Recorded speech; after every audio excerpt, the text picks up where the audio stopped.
Welcome to jet news. నేను మీ TV రావు. ఈరోజు మన అతిథి సొంటి నాగరాజు గారు. ఆయన కాంగ్రెస్ స్టేట్ ఓబీసీ చైర్మన్ గా కూడా విధులు నిర్వహిస్తున్నారు.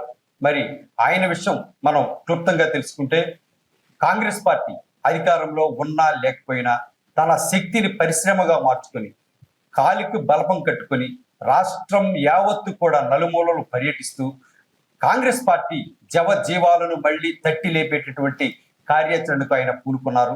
అంతేకాకుండా ఏదైతే రాష్ట్ర నాయకత్వం మీద, దేశ నాయకత్వం, ఏదైతే కేంద్ర నాయకత్వం, రాహుల్ గాంధీ నాయకత్వం మీద పూర్తి విశ్వాసం ఉంచి ఆయన ముందడుగులు వేస్తున్నారు.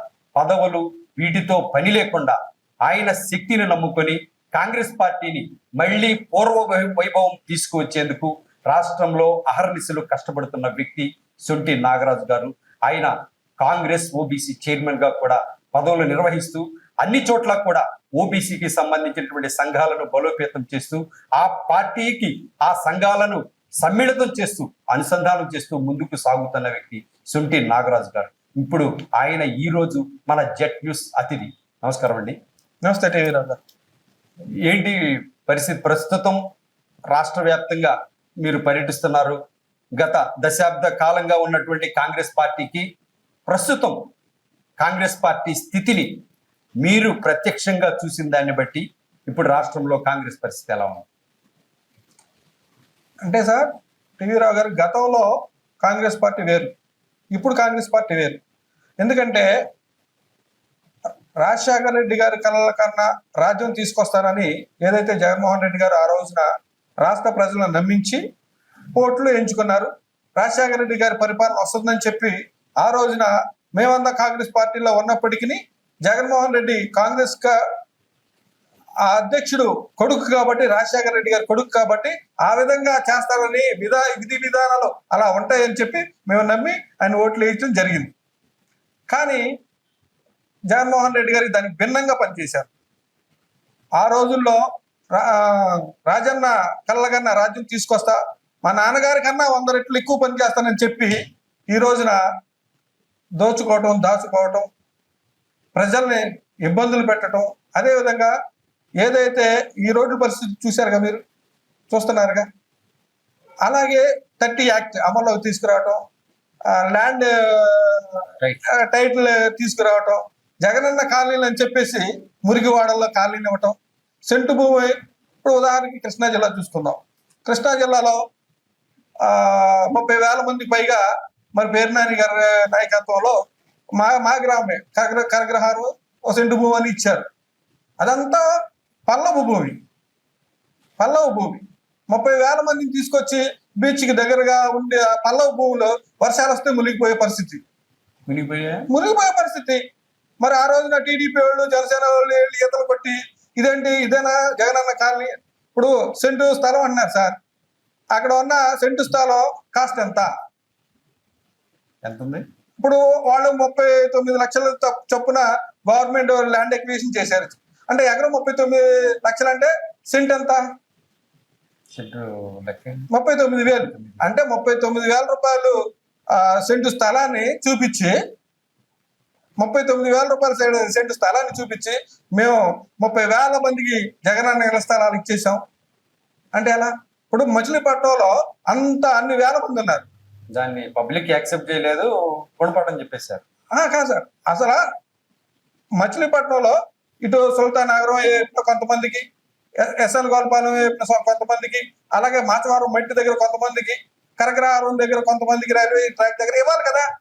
వీళ్ళందరినీ తీసుకొచ్చి ఒకే చోట పెట్టడం ఆయన ఉద్దేశం ఏంటి?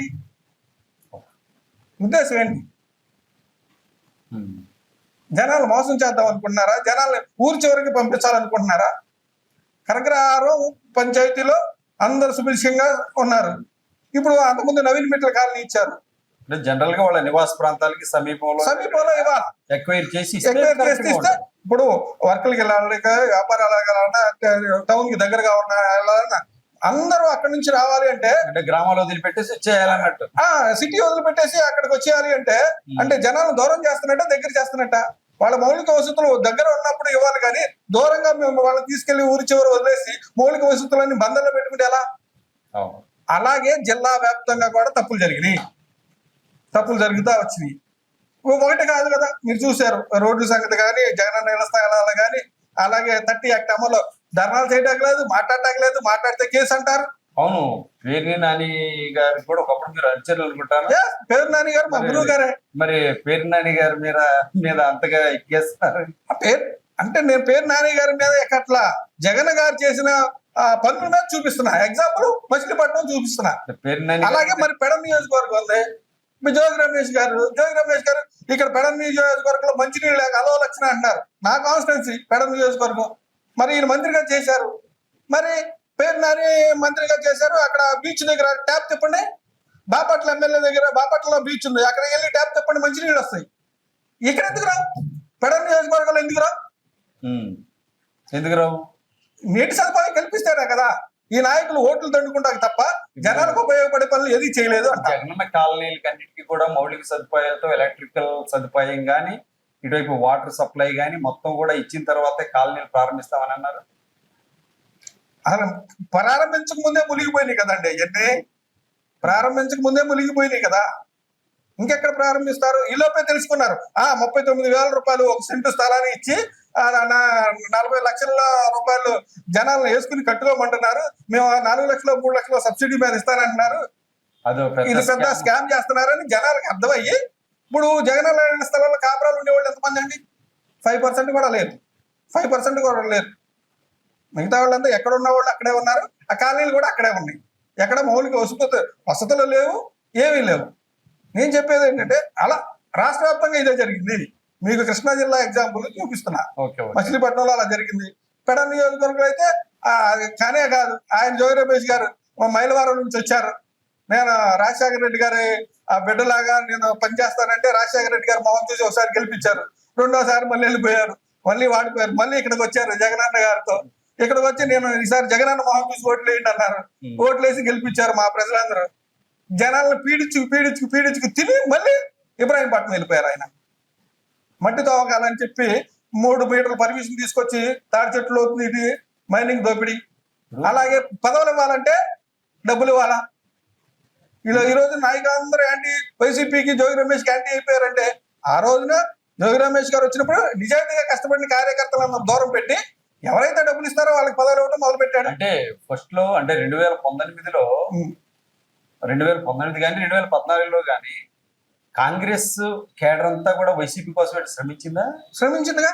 ఖచ్చితంగా జగన్మోహన్ రెడ్డి గారు రాజశేఖర రెడ్డి గారు లాగా పనిచేస్తారని 19 కానీ పనిచేశారు, 14 పనిచేశారు, 14లో వాడిపోయారు. మేమంతా ఎప్పుడు వచ్చామంటే 14లో 19లో మా బ్రదర్ అనిల్ గారు రావడం జరిగింది. 14లో నేను రాలేదు, 19లో వస్తున్నాను. ఈసారి జగన్మోహన్ రెడ్డిని ఖచ్చితంగా మనం సీఎం చేసుకోవాలని అప్పుడు నేను బీసీ సంఘం ప్రెసిడెంట్ గా ఉన్నా. నాతో పాటు బీసీలో ఉన్న కులాలన్నీ, యాదవ్ కులం, గౌడు కులం, కుమ్మరి కులం, నాయ బ్రాహ్మణుల కులం, అన్ని కులాల్లో రాష్ట్ర అధ్యక్షులతో కలిపి, అలాగే క్రిస్టియన్స్, మైనారిటీస్ వాళ్ళందరితో ఫాదర్లతో కలిపి అనేక సమావేశాలు పెట్టి జగన్మోహన్ రెడ్డి గారిని గెలిపించుకోవడం జరిగింది. మరి అంత కష్టపడ్డారు అనేటువంటిది అందరికీ తెలిసిందే. షర్మిల గారు కూడా తెలంగాణలోను ఇటు ఆంధ్రప్రదేశ్ లో కూడా ఆయన జైల్లో ఉన్నప్పుడు పాదయాత్ర చేశారు. పార్టీని అప్పట్లో బతికించడంలో కీలకంగా వ్యవహరించారు. మరి ఇటువైపు ఏమో అనిల్ కుల సంఘాలన్నింటినీ కూడా కూడగట్టారు, ఏకతాటిపైకి తీసుకొచ్చారు. మరి ఈ ఇద్దరు కూడా పార్టీకి ఇంత పని చేసి పెట్టారు, ఇంత త్యాగం చేశారు అనుకోవాలి మాటలో. కానీ వాళ్ళని దూరం పెట్టేయటానికి ప్రధాన కారణం ఏమని చెప్పొచ్చు? అహంకారం అని చెప్పొచ్చు. ఎవరు అధికారం వచ్చేవారికి ఏమో అదే వాడు దాటేదాకా మల్లయ్య తెప్ప దాటిన తర్వాత బోడి మల్లయ్య అనే సామెత ఒకటి ఉంది కదా. అట్లాగే అధికారం 151 స్థానాలు వచ్చేవరకేమో బ్రదర్ అనిల్ గారు, షర్మిల గారు అక్క, బావ, చెల్లి, నా రక్తం, నా ప్రాణం, మా పాపే నా ప్రాణం అన్న జగన్మోహన్ రెడ్డి గారు ఒకసారి సీఎం అయిపోయిన వెంటనే ఆయన వర్షనే మారిపోయింది.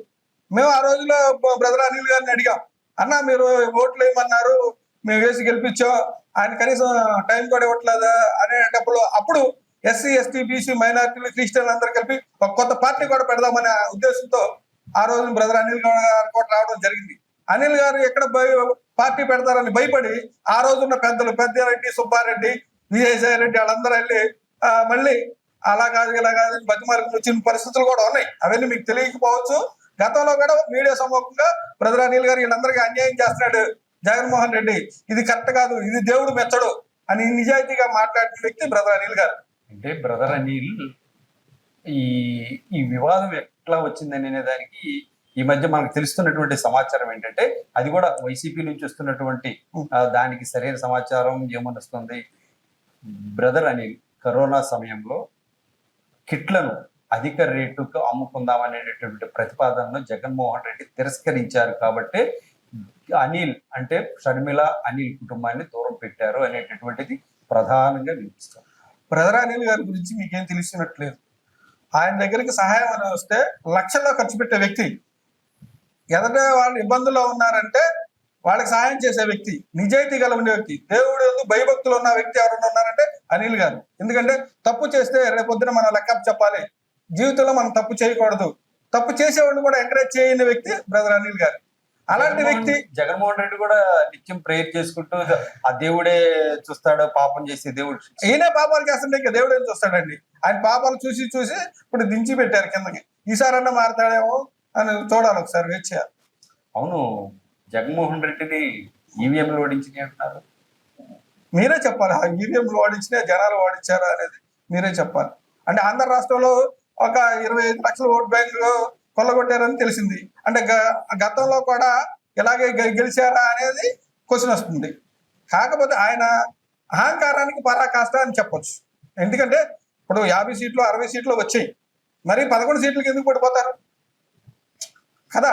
అంటే ఆయన ముందుగా ప్రేమించిన జనాలంతా అంతే విధంగా ద్వేషించారు. ఎగ్జాంపుల్ నేను ఆయన కోసం చాలా కష్టపడి శ్రమించి గ్రామాల్లో, నియోజకవర్గాల్లో, జిల్లాలో కష్టపడి పనిచేసిన నేను, అలాగే బ్రదర్ అనిల్ గారు, అలాగే ఆయన సమూహం ఆయన కోసం పనిచేశారు. ఈయన ఏం చేశారు అంటే వాళ్ళకి వచ్చి మెచ్చి మేకతోలేం కప్పక్కర్లా, వాళ్ళు పలకరింపు. అలాగే పనిచేసిన వాళ్ళందరూ గ్రామాలు, నియోజకవర్గాలు చల్లగా ఉన్నాయా లేదా, వాళ్ళకి మౌలిక వసతులు అందుతాయా లేదా అని బటన్ నొక్కితే సరిపోద్దా? కాదు కదా. సుంటి నాగరాజు గారు చెప్పండి సార్. రాష్ట్ర వ్యాప్తంగా పర్యటిస్తున్నారు. ఓబీసీ చైర్మన్ గా ఒక బాధ్యతావంతమైనటువంటి పదవి, అన్ని కులాలను అన్ని వర్గాలను దగ్గరికి తీసి వారికి కావాల్సినటువంటి అన్యాయం జరిగితే నేనున్నానని భరోసా ఇవ్వగలిగినటువంటి పదవి. మరి ఈ క్రమంలో మీరు రాష్ట్ర వ్యాప్తంగా పర్యటిస్తున్నారు. పర్యటించే క్రమంలో కాంగ్రెస్ పార్టీ మూలాలు ఏ స్థాయిలో ఉన్నాయి అనేటటువంటిది ఏమైనా గమనించారా? ఖచ్చితంగా గతంలో ఏదైతే రాజశేఖర రెడ్డి కాంగ్రెస్ పార్టీ చనిపోయిన తర్వాత కాంగ్రెస్ పార్టీలో ఉన్న క్యాడర్ అంతా జగన్మోహన్ రెడ్డి కాంగ్రెస్ జగన్ అనుకున్నారు. అప్పుడున్న పిసిసి అధ్యక్షులు కానీ అంత ఎలివేషన్ చేయలేకపోయారు. కాంగ్రెస్ వేరు, వైసీపీ వైఎస్ఆర్ కాంగ్రెస్ వేరు అని ఎలివేషన్ చేసుకోలేకపోయారు. ఇప్పుడు శర్మిలారెడ్డి గారు పిసిసి అయినాక మార్పులన్నీ పటాపంచులు అయిపోయింది. వాళ్ళు అనుకున్న విధి విధానాలన్నీ మారినాయి. కాంగ్రెస్ వేరు, వైఎస్ఆర్ కాంగ్రెస్ వేరు.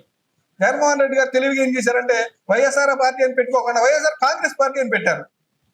అంటే రాజశేఖర రెడ్డి ఉన్న కాంగ్రెస్, ఈ కాంగ్రెస్ ఒకటే అని కాంగ్రెస్ ఓట్ బ్యాంక్ అంతా వైసీపీ, వైఎస్ఆర్ కాంగ్రెస్, జగన్ కాంగ్రెస్ రెండు కలిసి అది తెలివిగా ఆయన పెట్టుకున్నది జనాలు గమనించలేకపోయారు. ఈ మేకవని పులి అని తెలియలా. ఈ రోజున శర్మిలారెడ్డి గారు పిసిసి అధ్యక్షుడు అయినాక రాహుల్ గాంధీ గారిని నమ్మి పిసిసి పగాలు ఇచ్చిన తర్వాత జిల్లాల వారీగా మేడం తిరిగారు. శర్మిలమ్మ గారు అన్ని ప్రక్షాళన చేశారు. కాంగ్రెస్ పార్టీ నాన్నగారు కలలుగన్న రాజ్యం తీసుకురావాలని ఈ రోజున ఆంధ్రప్రదేశ్కి రావడం జరిగింది. లేకపోతే షర్మిలా గారికి ఏం అవసరం అండి? షర్మిలా గారు హైదరాబాద్ లో కూర్చుంటే ఆమెకి ఏం జరగదా? జరుగుతుంది కదా. అక్కడ ఉంటే ఆమె సీఎం గారు కూతురే కదా. కానీ నాన్నగారు ఇచ్చిన మాట జగన్మోహన్ రెడ్డి నిలబెట్టుకోలేకపోయాడు. ఖచ్చితంగా ఆంధ్రప్రదేశ్ ప్రజలు అన్యాయం అయిపోతున్నారు, వాళ్ళందరికీ మేలు చేయాలి. నాన్నగారి పేరును ప్రక్షాళన చేయక ఈ దరిద్రమైన పనులు చేస్తున్నాడు. నాన్నగారు కలగన్న రాజ్యం ఇది కాదు ఆంధ్ర రాష్ట్రంలో. నాన్నగారు కలగన్న రాజ్యం ఏంటి? జగన్ చేసినటువంటి యాక్టివిటీస్ ఏంటి చూడండి. ఇప్పుడు ఆరోగ్యశ్రీ అన్నారు, ఆరోగ్యశ్రీ నిర్వీర్యం చేస్తున్నారు. జగన్మోహన్ రెడ్డి ఉండగానే నిర్వీర్యం అయిపోయింది. ఆయన అన్ని నియోజకవర్గాలు, అన్ని గ్రామాల్లో రోడ్లు వేసుకుంటూ వెళ్తే ఈయన గుంటలు పెట్టుకుంటూ వెళ్ళాడు. అవునా? అలాగే ల్యాండ్ టైటిల్ యాక్ట్ తీసుకొచ్చారు. ఇలాంటివన్నీ రాజశేఖర రెడ్డి గారు ప్రోత్సహించారా? ప్రోత్సహించలేదు కదా. అలా కాకుండా అంతకు మించి చేస్తారేమో అనుకున్నారు. ఈయన నరేంద్ర మోడీతో జోడీ కట్టి ఆయన ఇష్టం వచ్చిన పనులన్నీ చేసుకుంటూ పోయారు. అందుకే రాష్ట్ర ప్రజలు ఆయనకి తిరస్కరించి 15 సీట్లకే పరిమితం చేశారు. వైఎస్ఆర్ రాజశేఖర రెడ్డి మరణం తర్వాత ఆ కుటుంబాన్ని ఇక్కట్లు ఇబ్బందులు పెట్టినటువంటి పార్టీ కాంగ్రెస్ పార్టీ.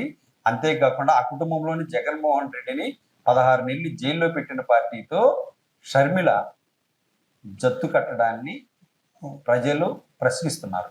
ఎస్, ఇప్పుడు 16 నెలలు జైల్లో ఉన్నది ఎవరు?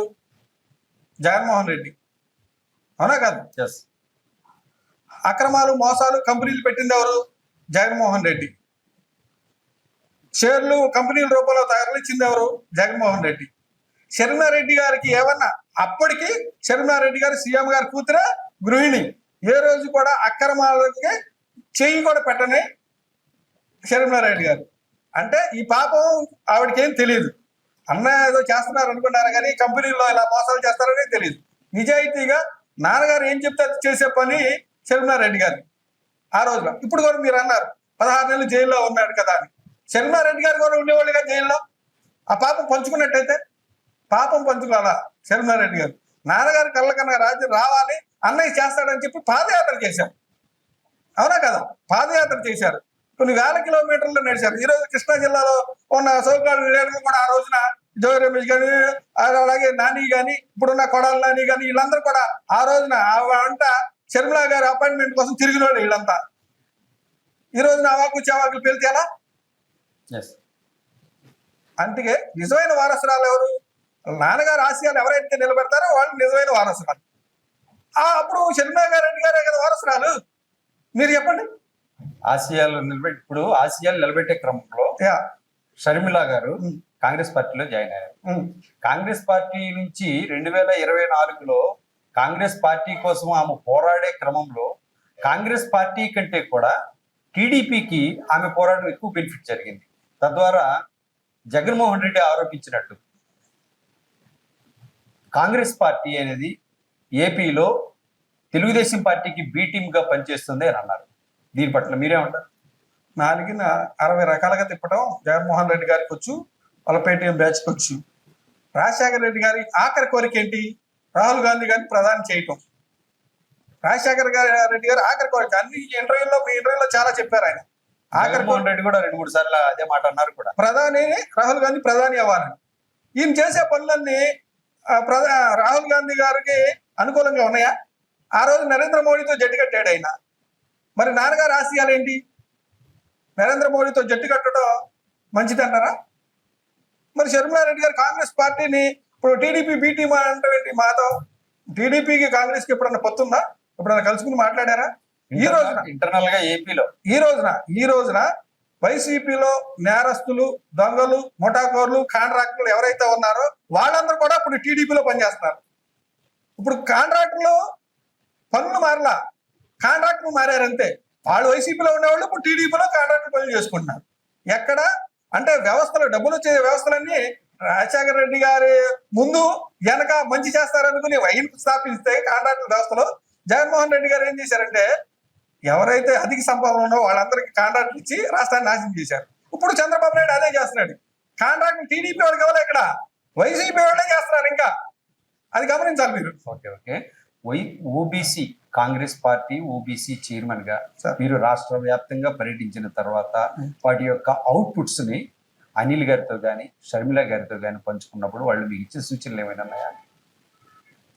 అనిల్ గారు పొలిటికల్ గా ఇన్వాల్వ్ అవ్వలేదు ఇప్పుడు దాకా. అంటే మేము అనిల్ గారి అభిమానులు, షర్మిలారెడ్డి గారు కాంగ్రెస్ పార్టీకి వచ్చారు కాబట్టి ఆ రోజున మళ్ళీ మేము కూడా షర్మిలమ్మ గారికి అండగా ఏదైతే రాజశేఖర రెడ్డి గారు కళ్ళ కన్నా రాజ్యం రావాలని మేడం గారు శ్రమిస్తున్నారో ఆ చేదుడు వాదోడుగా ఉండాలని మేము పార్టీలోకి రావడం జరిగింది. మేము ఏ పార్టీలో లేవు, బీసీ సంఘాలుగా ఉన్నాం. ఇప్పుడు కాంగ్రెస్ పార్టీ నుంచి మనం పోటీ చేసాం పెడ నుంచి. మళ్ళీ ఇప్పుడు ఓబీసీగా చైర్మన్ తీసుకున్నా కానీ మొత్తం 26 జిల్లాల పాటు తిరుగుతున్నాం. బీసీలందరినీ చైతన్యం చేస్తున్నాం. రానున్న రోజుల్లో ఏదైతే ఎస్సీ ఎస్టీ బీసీ మైనార్టీలు ఎవరైతే ఉన్నారో వాళ్ళందరూ కాంగ్రెస్ పార్టీకి మొగ్గు చూపుతున్నారు.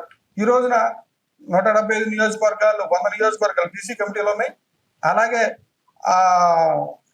జిల్లాలో 175 నియోజకవర్గాలతో పాటు 26 జిల్లాలు కూడా ఈ 100 నియోజకవర్గాల్లో కమిటీలు ఫుల్ఫిల్ అయింది. మీ ఆధ్వర్యంలో Yes, నా ఎన్ని రోజుల్లో వేసారు మొత్తం? ఈ సంవత్సరం మొత్తం అయిపోయింది. ఈ సంవత్సరం నిన్నటికి యాక్చువల్ గా 23వ తారీఖు నేను మీటింగ్ పెట్టాలి రాష్ట్ర వ్యాప్తంగా 175 నియోజకవర్గాలు, 26 జిల్లాలు, 400 మండలాలతో కలిపి మీటింగ్ పెట్టాల్సింది ఉంది.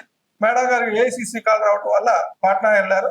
నెక్స్ట్ మంత్ ఈ రాష్ట్ర వ్యాప్తంగా ఓబీసీ టీం అంతా మీటింగ్ శర్మిల గారి నాయకత్వం జరుగుతుంది. బీసీలందరూ చైతన్యం అవుతున్నారు. ఓకే, ఇప్పుడు మీరున్న పొజిషన్ లో మీరు అన్ని గ్రౌండ్ లెవెల్లో చూశారు కదా, కాంగ్రెస్ పార్టీకి మళ్ళీ ఫ్యూచర్ ఉంది అని అనిపిస్తుందా మీకు? ఖచ్చితంగా. ఎందుకంటే ఈ రోజున జగన్మోహన్ రెడ్డి గారు స్థానిక ఎన్నికల్లో పోటీ చేయని అంటున్నారు. చంద్రబాబు నాయుడు భయపడినట్టున్నారు. ఆయన గతంలో చంద్రబాబు కూడా చేయలేదు. చైనా అంటున్నారు. కాంగ్రెస్ పార్టీ ఎవరికి భయపడేది లేదు. ఖచ్చితంగా పోటీ చేస్తుంది. వైసీపీ మా ఓట్ బ్యాంక్ తీసుకునే ఆయన సీఎం అయ్యాడు, ఎమ్మెల్యేలు అయ్యారు. మళ్ళీ మా ఓట్ బ్యాంక్ మాకు వస్తుంది. ఖచ్చితంగా ఆంధ్ర రాష్ట్రంలో కూడా కాంగ్రెస్ జెండా శర్మారెడ్డి గారి నాయకత్వంలో ఎగరేస్తాం.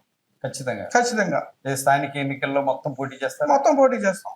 మిగిలిన రిమైనింగ్ 75 కాన్స్టిట్యున్సీస్ లో మీ పర్యటన ఎంతకాలం కొనసాగుతుంది?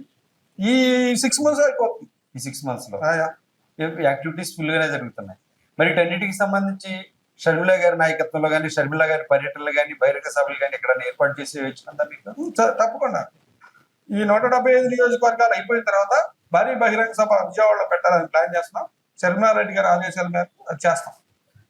ఇప్పుడు మీరు పార్టీలో ఉన్నారు, ఫక్తుగా షర్మిల గారి నాయకత్వంలోనే పనిచేస్తుంది ఇప్పుడు ఈ కమిటీ కూడా మొత్తం కూడా. మరి వైఎస్ఆర్ వారసులు షర్మిలారెడ్డా లేకపోతే వైఎస్ జగన్మోహన్ రెడ్డి? ఇప్పుడు వరకు చెప్పింది అదే సార్. రాజశేఖర రెడ్డి గారి ఆశలు ఎవరైతే నెరవేరుస్తారో, ఆయన కళ్ళ కన్నా రాజ్యం ఎవరు తీసుకొస్తారో వాళ్ళే వారసులుగా ఉంటారు. ఆయన ఇచ్చిన ఆస్తులకి వారసులుగా ఉంటాం, లేదా కంపెనీలకు వారసులుగా ఉంటాం కాదు. ఆయన ఏదైతే కోరుకున్నారో ఆంధ్ర రాష్ట్ర ప్రజల్ని ప్రశాంతంగా సుభిక్షంగా రాజన్న రాజ్యం రావాలని ఆయన గతంలో ఏదైతే కళలు కన్నారో ఆ విధంగా చేసిన వాళ్ళే వారసులు అవుతారు. మరి జైలుకి వెళ్ళిన 16 నెలలు జైలుకి వెళ్ళిన వాళ్ళు కానీ, వచ్చిన వాళ్ళు కానీ ఒకసారి అవకాశం అని చెప్పినప్పుడు అందరం కలిసి పనిచేసాం. ఇచ్చినప్పుడు పోగొట్టుకున్న వారసులు ఎలా అవుతారు? ఇప్పుడు వైసీపీ కార్యాలయం మీద వైఎస్ రాజశేఖర రెడ్డి బొమ్మ ఉంటది, వాళ్ళ స్టాచ్యూ ఉంటది. అలాగే కాంగ్రెస్ కార్యాలయంలోనూ వైఎస్ రాజశేఖర రెడ్డి స్టాచ్యూ ఉంటుంది, అదే జెండా ఉంటుంది. ప్రజల్లో కొంత కన్ఫ్యూజన్ అనేది ఏర్పడుతుంది. మరి ఆ యొక్క చరిష్మా, ఆ లెగసీ అనేటటువంటిది అసలు ఎవరికి సొంతం అనేటటువంటిది ఒక క్లారిటీ ఇవ్వండి. మొన్న ఎలక్షన్ లో జగన్మోహన్ రెడ్డి గారిని చూశారు. మేము కూడా ఆయన గెలిస్తే రాజశేఖర రెడ్డి గారు చేస్తారని మేము అందరం చూసాం. ఆయన కుళ్ళు కుతంత్రాలతో నిండిపోయిన మనస్తత్వంతో ఉన్నారు తప్ప, బటన్ నొక్కడం తప్ప జనాలు పట్టించుకునే పరిస్థితులు లేదు. ఏ రోజు కూడా ఆ ప్యాలెస్ దాటి బయటకు వచ్చి మీటింగ్లు పెట్టిన పరిస్థితి లేదు. జనాలు ఏం చేస్తున్నారు అనే పరిస్థితి కూడా లేదు. రాజశేఖర రెడ్డి గారు ఆ రోజులోనే రచ్చబండ గ్రామానికి వెళ్ళడానికి సిద్ధపడిన నాయకుడు రాజశేఖర రెడ్డి గారు. అదే పని ఈ రోజు శర్మిలారెడ్డి గారు చేస్తున్నారు. గ్రామాన జిల్లాలు వెళ్తున్నారు, నియోజకవర్గాలు తిరుగుతున్నారు. ఖచ్చితంగా రాజశేఖర రెడ్డి గారు ఏదైతే ఆశించారో దానికి అనుగుణంగా కాంగ్రెస్ పార్టీ పనిచేస్తుంది. ఇప్పుడు రాహుల్ గాంధీ ఓట్ చోర్ అనేటటువంటి ఈ నినాదాన్ని ఒక అందుకున్నారు. తద్వారా ఎన్డీఏ ప్రభుత్వం అధికారంలోకి వచ్చింది కేంద్రంలో, ఓట్ చోరీ ద్వారానే వచ్చింది అనేది బలంగా చెప్తున్నారు. ఈ క్రమంలో 1 నుంచి 3% ఓట్లు పెరిగాయి సాయంత్రం 5 గంటల తర్వాత. ఆ ప్రాంతాలని గుర్తు చేస్తున్నారు. ఆంధ్రప్రదేశ్లో 12.4% ఓట్లు పెరిగాయి 5 గంటల తర్వాత. ఆంధ్రప్రదేశ్ విషయం అసలు ప్రస్తావించట్లేదు. మరి ఆ 1 నుంచి 3% ఓట్లు మాత్రమే ప్రభావితమైనటువంటి ప్రాంతాలనే రాహుల్ గాంధీ ప్రస్తావిస్తున్నారు. మరి ఇక్కడ ఆయన ఆంధ్రప్రదేశ్ని వేరుగా చూస్తున్నట్టు అనుకోవాలా? రాహుల్ గాంధీ గారు మొదటి రోజునే అన్ని రాష్ట్రాల్లో ఎక్కడెక్కడ ఆంధ్రప్రదేశ్ లో ఎన్ని ఓట్లు చోరీ అయినాయి కూడా చెప్పారు. 30 లక్షల పైగా ఓటు చోరీ జరిగిందని కూడా చెప్పారు. ఎలా ఈవీఎంలు ఎలా చేశారు అని పవర్ పాయింట్ ప్రెజెంటేషన్ ద్వారా తెలియజేశారు. ఇప్పుడు కర్ణాటకలో ఎక్కడెక్కడ పక్క రాష్ట్రాల ఫోన్ నెంబర్ పెట్టి ఏ ఓట్లు కాంగ్రెస్ పార్టీకి పడే ఓట్లు ఏ విధంగా తొలగించారో మనం చూపించడం జరిగింది. ఆంధ్ర రాష్ట్రంలో కూడా కొద్దిగా గొప్ప జరుగుండొచ్చు. కానీ జగన్ గారు గతంలో పరిపాలన ఏ విధంగా చేశాడు, మరి 11 సీట్లు అంతా జరగలేదని నేను అనుకుంటున్నాను. ఓకే, ఇప్పుడు షర్మిల తన కుమారుడు రాజారెడ్డిని కూడా తెరపైకి తీస్తున్నారు. రాజకీయాల్లోకి వస్తాడు, బట్ సమయం ఉంది, సమయం చూసి వస్తాడు. రాజశేఖర్ రెడ్డి లెగసీ రాజారెడ్డిదే అని సో ఘంటాపథంగా ఆమె డైరెక్ట్ గా ప్రకటించేశారు. మరి రాజారెడ్డికి అతను వారసుడు అంటారా? అంటే వైఎస్ రాజశేఖర రెడ్డికి రాజారెడ్డి వారసుడేనా? మనోడు అయినప్పుడు వారసుడు కాదంటారు మీరు? అంటే రాజశేఖర రెడ్డి గారే ఆయనకి రాజారెడ్డి అని పేరు నామకరణం చేసింది రాజశేఖర రెడ్డి గారే. అంటే అంటే మురుసుపల్లి ఆయన వారసత్వం ఇవ్వాలనే కదా. అంటే వైఎస్ జగన్మోహన్ రెడ్డి, అవును సార్, వైఎస్ రాజశేఖర రెడ్డి కుమారుడు, అవును సార్, వైఎస్ జగన్మోహన్ రెడ్డి, మురుసుపిల్లి షర్మిలారెడ్డి కుమారుడు, లేదా మురుసుపిల్లి అనిల్ కుమార్ కుమారుడు మురుసుపిల్లి రాజారెడ్డి. మరి వైఎస్ ఆ రోజున నామకరణం చేసినప్పుడు జగన్మోహన్ రెడ్డి అక్కడే ఉన్నాడు, భారతీ మేడం గారు అక్కడే ఉన్నారు, అనిల్ గారు అక్కడే ఉన్నారు, షర్మిల గారు అక్కడ. ఆ రోజున నామకరణం చేయటమే ఇప్పుడు ఆయన సర్టిఫికేట్ చూడండి, వైఎస్ రాజారెడ్డి అని ఉంటుంది.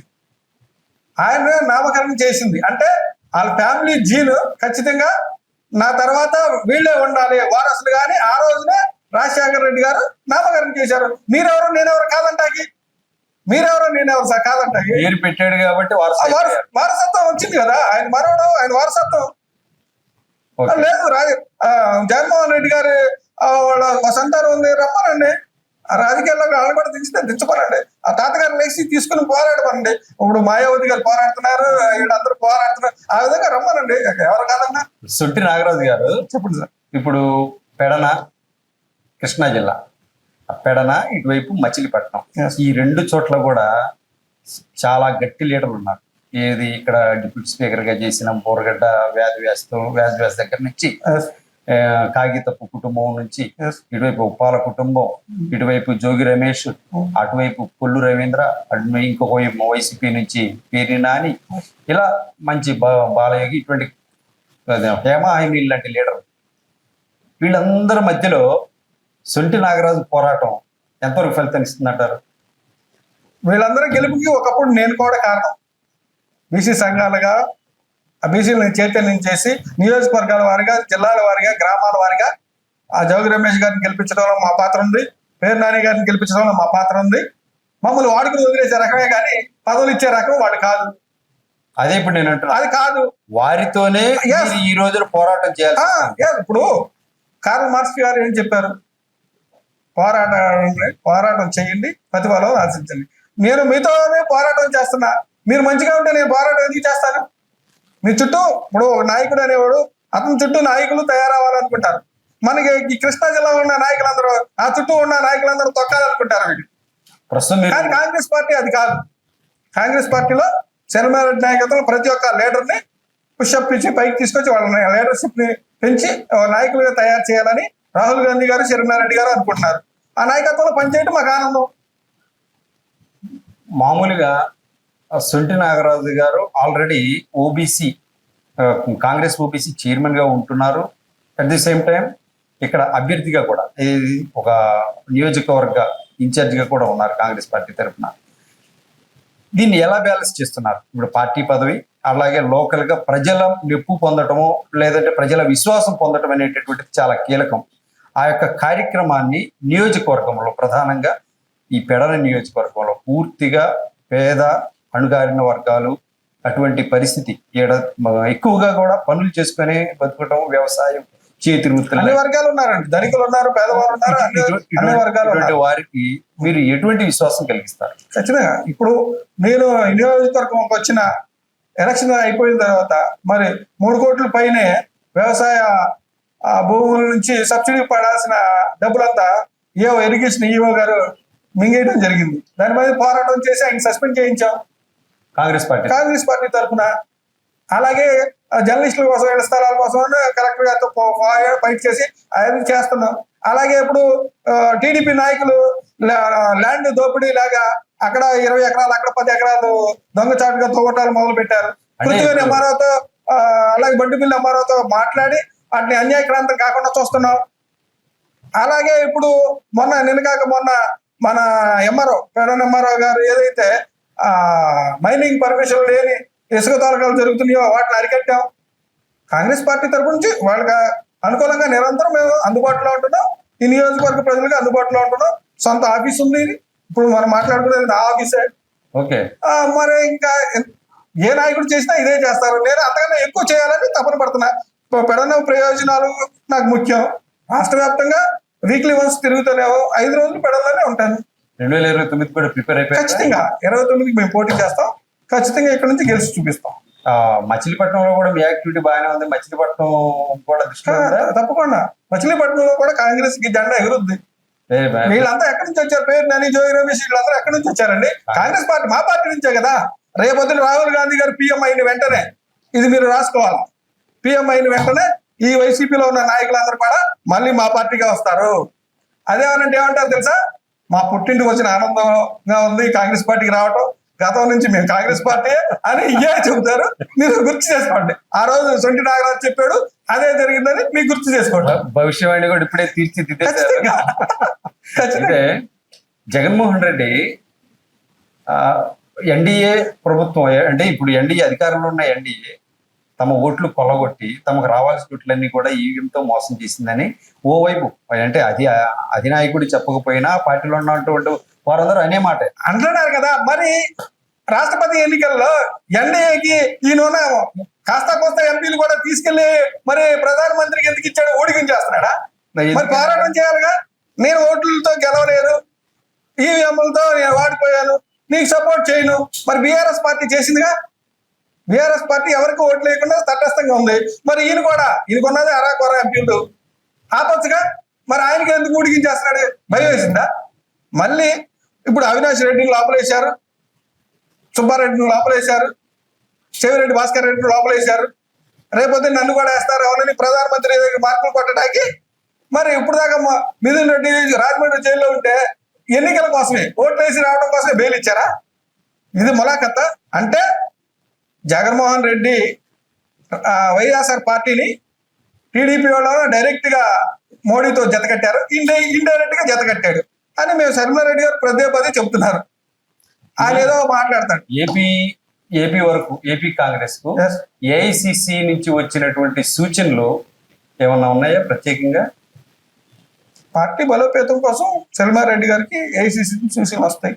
వాళ్ళ టీంతో వాళ్ళు ఆల్రెడీ అన్ని జిల్లాలు ఎక్కడైతే పార్టీ వీక్ గా ఉందో అక్కడ బలోపేతం చేయడానికి ఏఐసిసి నుంచి సూచనలు వస్తా ఉంటాయి. అక్కడ బలోపేతం చేసుకుంటూ వెళ్తారు కామన్ గా. షర్మిలా రెడ్డి గారు ఏఐసిసి బాబా చేపట్టినప్పటి నుంచి జగన్మోహన్ రెడ్డి లేకపోతే తనకు అన్నకు వ్యతిరేకంగా పోరాటానికి మాత్రమే ప్రత్యేక శ్రద్ధ చూపించారు. పార్టీ కోసం ఆమె చేసింది ఏమీ లేదని ఏఐసిసికి ఫిర్యాదులు కూడా వెళ్ళాయి. ఇప్పుడు కాంగ్రెస్ పార్టీ సముద్రం లాంటి, కాంగ్రెస్ పార్టీ సముద్రం లాంటి. ఆ సముద్రంలో చెత్తా చెదారం ఉంటుందని మా షర్మిలా మేడం గారు చెప్పారు. ఈ చెత్తా చెదారం అప్పుడప్పుడు బయటకు వస్తూ ఉంటుంది. ఎందుకని? నేను కూడా ఉన్నాను అని తెలియజేయటానికి. ఆ చెత్తా చెదారాలే ఇలాంటి కంప్లైంట్ పెడతా ఉంటారు. అవన్నీ పట్టించుకోవాల్సిన అవసరం మాకు లేదు. శర్మిలా రెడ్డి గారికి అంతకన్నా లేదు. రాహుల్ గాంధీ గారు, సోనియా గాంధీ గారి అభిమానం శర్మిలా రెడ్డి గారి మీద ఉంది. ఈ లెటర్లు రాయడాలు, ఫిర్యాదులు చేయడాలు ఇవన్నీ వాళ్ళేం పట్టించుకోరు. పార్టీ పరిస్థితి ఎలా ఉన్నా కూడా సొంటి నాగరాజు గారు తన బాధ్యతలు ఏదైతే అధిష్టానం తనకు అప్పగించిందో ఆ బాధ్యతలు నెరవేర్చే క్రమంలో తనదైన శైలిలో దూసుకుపోతున్నట్టుగా కనిపిస్తోంది.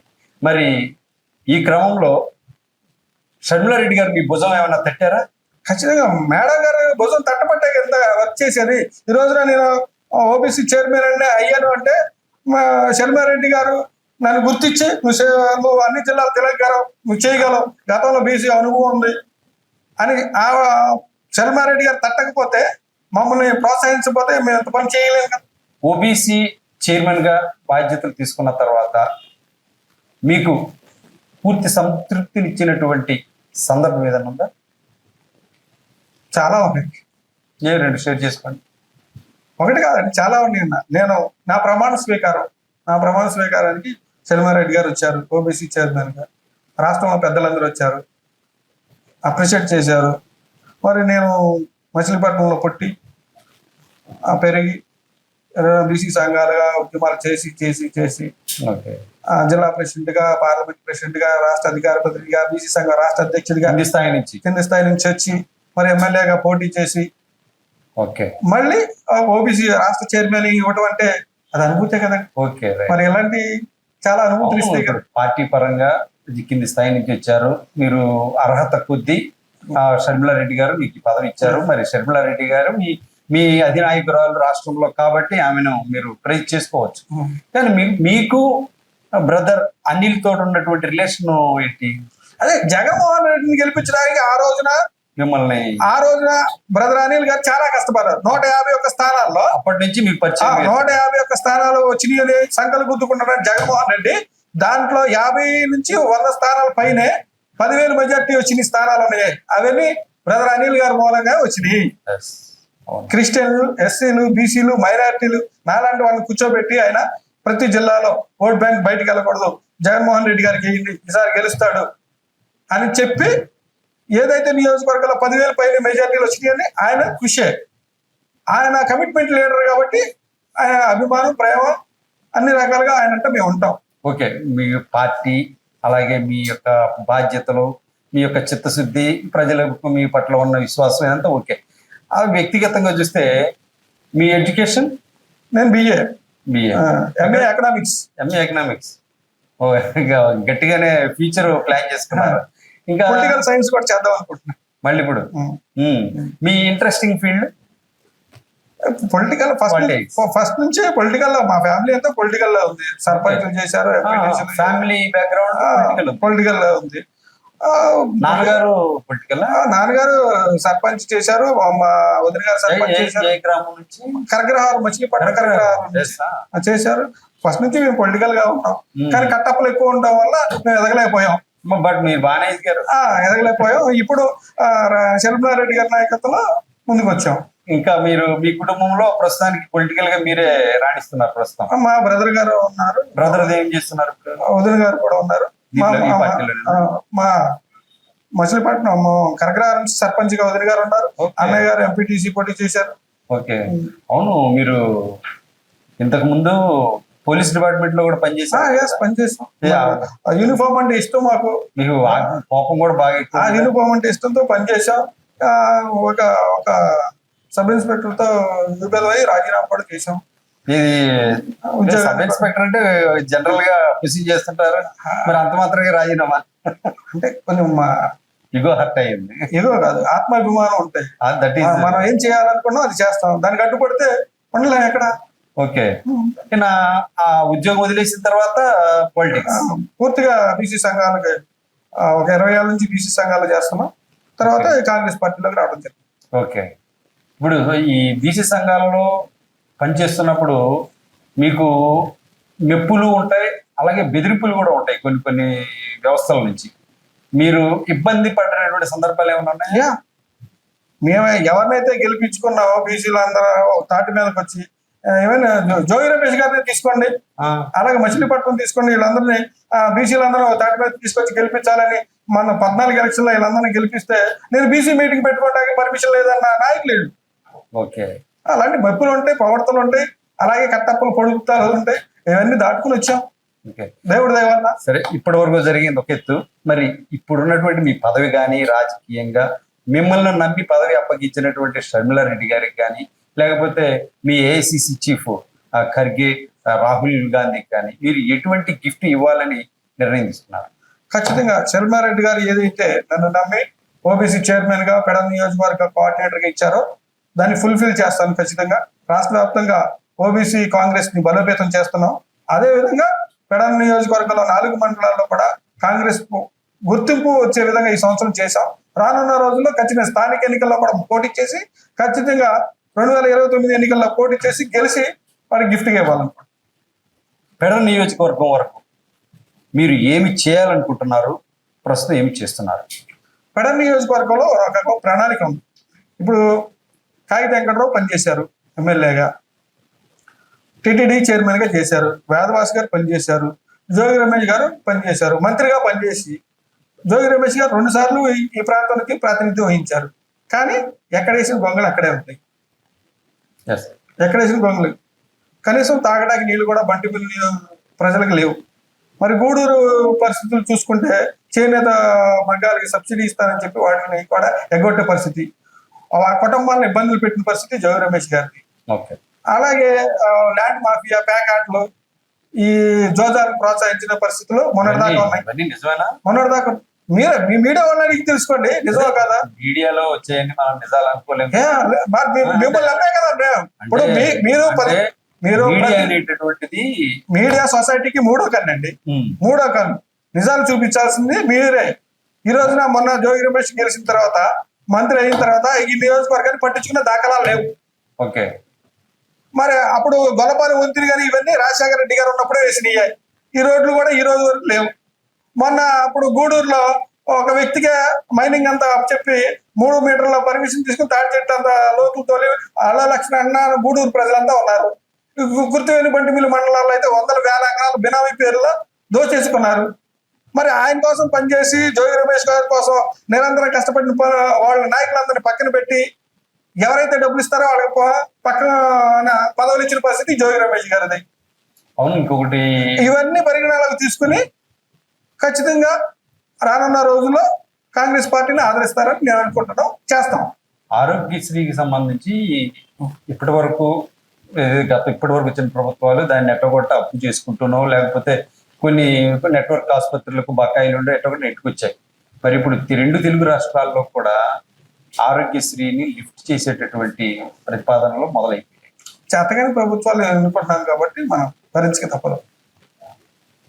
మెడికల్ కాలేజీ ఖచ్చితంగా ఈ మెడికల్ కాలేజీలు కూడా ప్రభుత్వం నుంచి ప్రైవేటుకు బదలాయింపు జరుగుతుంది. దానికి జీవో ఇచ్చారు. దీని పట్ల రాష్ట్ర వ్యాప్తంగా కూడా కాంగ్రెస్ పార్టీ కూడా కాంగ్రెస్ లో తీవ్రంగా మెడికల్ కాలేజీలు అనేది ప్రైవేటీకరణ అనేది అది బూతు. ఎందుకంటే వాళ్ళ వర్గాలకి చంద్రబాబు నాయుడు వర్గాలకి మాత్రం అంటకట్టడానికి రెడీ అయిపోయాడు ఆయన. ఏదైతే అంబానీకి అదానికి దేశాన్ని అప్పు చేయడానికి నరేంద్ర మోడీ ఉన్నాడో ఇక్కడ చంద్రబాబు నాయుడు కూడా అంతే. వాళ్ళ వర్గాలకి మాత్రమే ఈ 17 కాలేజీలు అప్పచెప్పి అదేమనంటే పాలసీలు మార్చామని చెప్పాలని ప్రయత్నిస్తున్నాడు. వైసీపీ పార్టీ కాదు, కాంగ్రెస్ పార్టీ కాదు, ప్రతి ఒక్కరు దీని మీద స్పందిస్తున్నారు, పోరాటం చేస్తున్నాం. మా శర్మారెడ్డి గారి నాయకత్వంలో గతంలో కూడా చెప్పాం ఇది తగదు అని. దీని మీద పోరాటాలు చేయడానికి సిద్ధంగా ఉన్నాం. ఓకే నాగరాజు గారు, ఇప్పటి వరకు మీతో జరిగిన ఇంటర్వ్యూలో నిక్కచ్చిగా నిఖార్సుగా కుండ బద్దలు కొట్టినట్టుగా మీరు మాట్లాడారు. చాలా వాస్తవాలు ప్రజలకు తెలిసే విధంగా మీరు వ్యవహరించారు. మరి ఇదే విధానంతో ప్రజల విశ్వాసం మరింతగా చొరగొట్టు మీరు అనుకున్న దానికంటే కూడా ఎక్కువ స్థానాలను కానీ అలాగే ఒక శిఖరాలను అధిరోహించేటటువంటి క్రమంలో మీకు ఎన్ని ఈతి బాధలు ఎదురైనా కూడా వాటిని ఎదుర్కొంటూ ఇదే నిఖార్సు ఇదే నిక్కచ్చితనంతో ముందుకు వెళ్ళాలని జట్ న్యూస్ కోరుకుంటుంది. Thank you.